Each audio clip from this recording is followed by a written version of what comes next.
Hi guys, so I wasn't able to do a live stream tonight, but it seems Boris Johnson will resign as an MP with immediate effect. This is absolutely insane. Now, it will mean a by-election will be held, and this could create serious and potentially career-ending consequences for the current Prime Minister Rishi Sunak. This is Johnson perhaps jumping before he's pushed, but it's highly unlikely that he'll come back from this. However, the real victim, of course, is Rishi. Have a listen to this. Former Prime Minister Boris Johnson has quit as an MP. He is, of course, the MP for Uxbridge.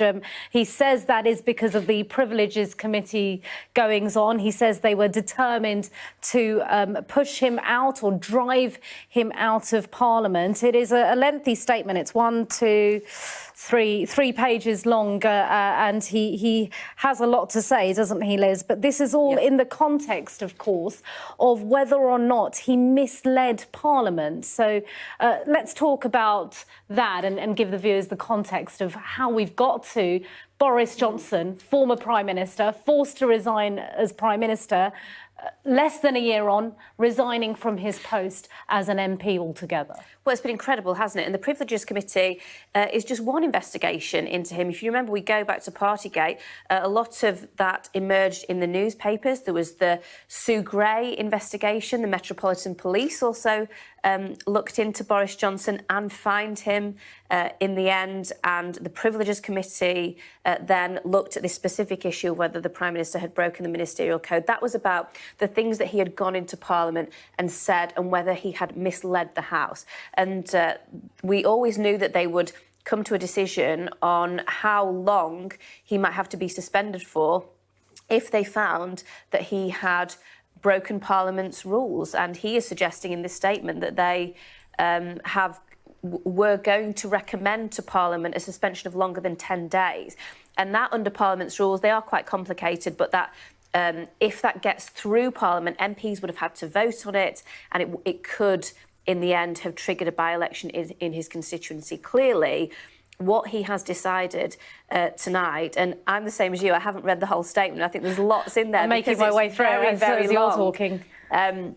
It's very long. Clearly, what he has decided tonight is that he's not going to fight that process, and instead he is going to trigger a by-election. Now, this is really quite dangerous, I think, for Rishi Sunak. You don't want to make a political enemy of Boris Johnson. On the other hand, he's leaving Parliament.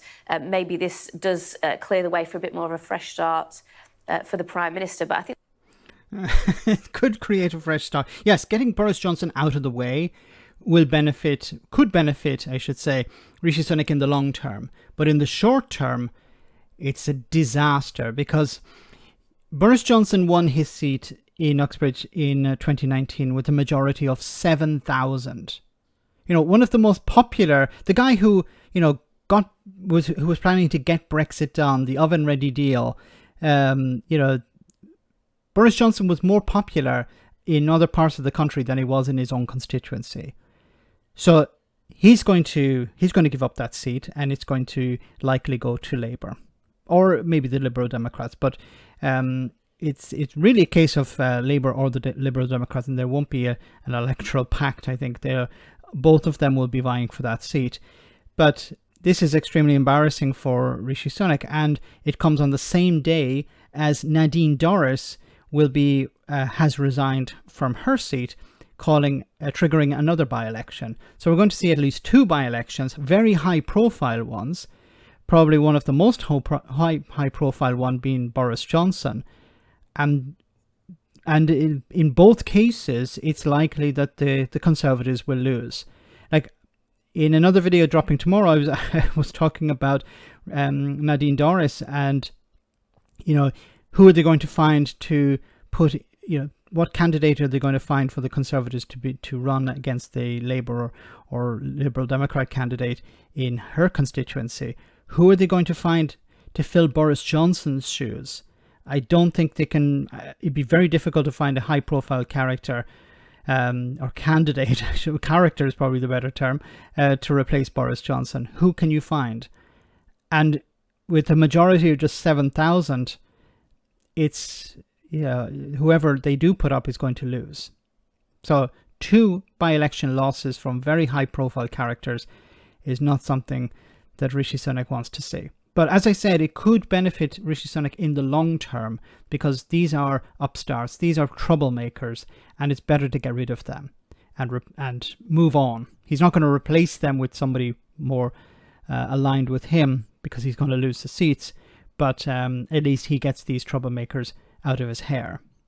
Let me know in the comment section, guys, what you think. As always, your comments are greatly appreciated. Thanks a lot.